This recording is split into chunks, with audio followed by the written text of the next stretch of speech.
அன்பார்ந்த மாணாக்கர்களே, இன்றைய வகுப்பில் நாம் சிந்திக்க இருக்கக்கூடிய பார்க்க இருக்கக்கூடிய பாடமானது பகுத்தறிவு இலக்கியங்கள்.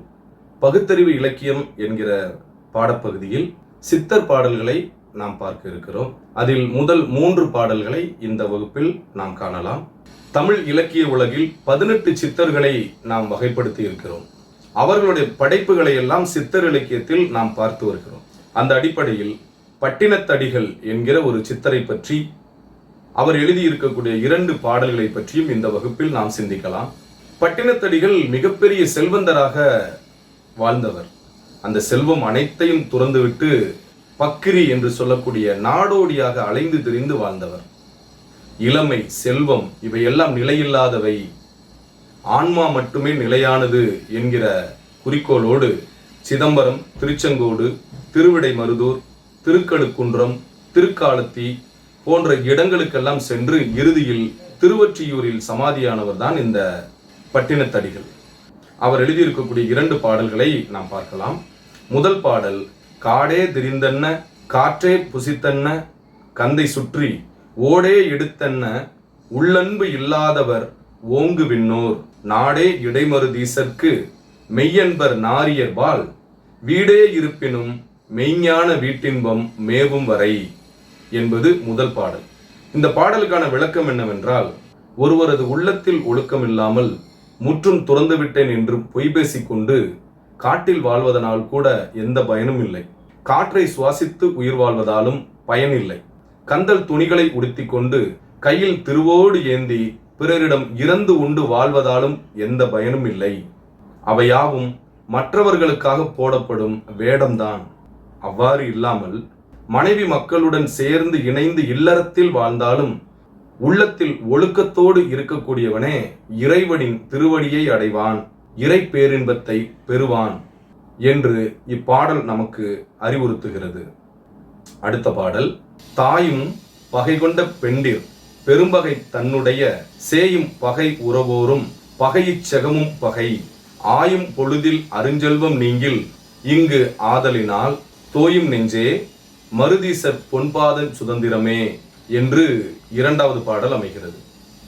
இந்த பாடலுக்கான பொருள் என்னவென்று நாம் பார்த்தோமேயானால், வாழ்வதற்குரிய செல்வங்கள் நம்மை விட்டு நீங்கிவிட்டால் பெற்ற தாயும் நமக்கு பகையாவார், நம் வாழ்வின் பாதியாக விளங்கும் மனைவியும் நமக்கு பகையாவார், நம் மூலமாக நம்மிடமிருந்து இவ்வுலகிற்கு வந்த பிள்ளைகளும் பகையாவார், உற்றார் உறவினர் நண்பர்கள் அனைவரும் பகையாளர் ஆவார். இவர்கள் அனைவரும் நம்மை விட்டு நீங்கினாலும் சிவபெருமானின் பொன்னடிகளை பற்றி கொண்டு அவரை போற்றிக்கொண்டு நாம் வாழ்ந்தோமேயானால் அவரின் திருவடி நமக்கு எப்போதும் துணையாக இருக்கும்.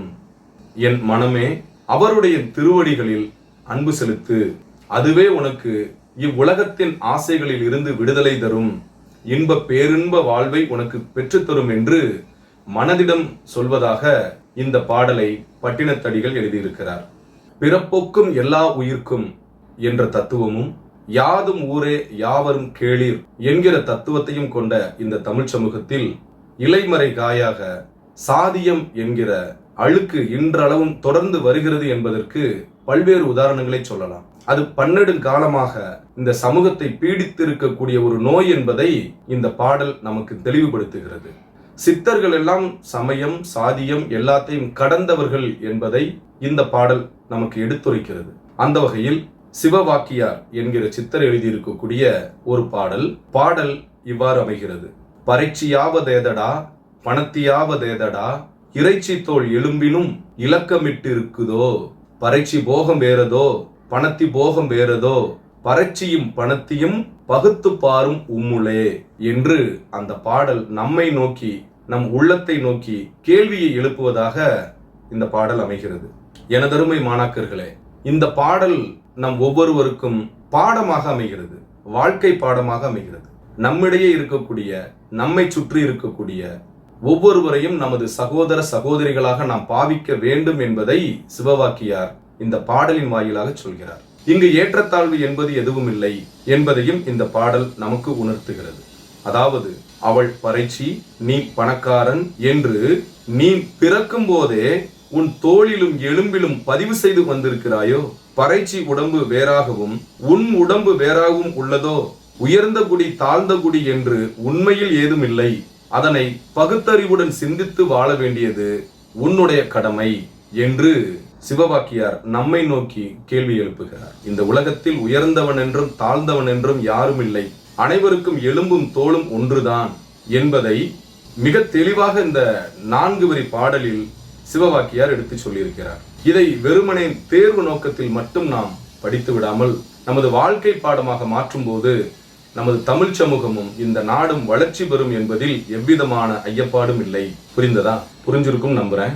இந்த 3 பாடல்கள் மிக முக்கியமான பாடல்கள், தேர்வுக்கு கேட்கப்படக்கூடிய பாடல்கள், நமது வாழ்க்கைக்கும் தேவையான ஒப்புநோக்கத்தக்க சிந்திக்க தகுந்த பாடல்களாக பகுத்தறிவு இலக்கியம் என்கிற பகுதியில் நாம் பார்த்திருக்கிறோம்.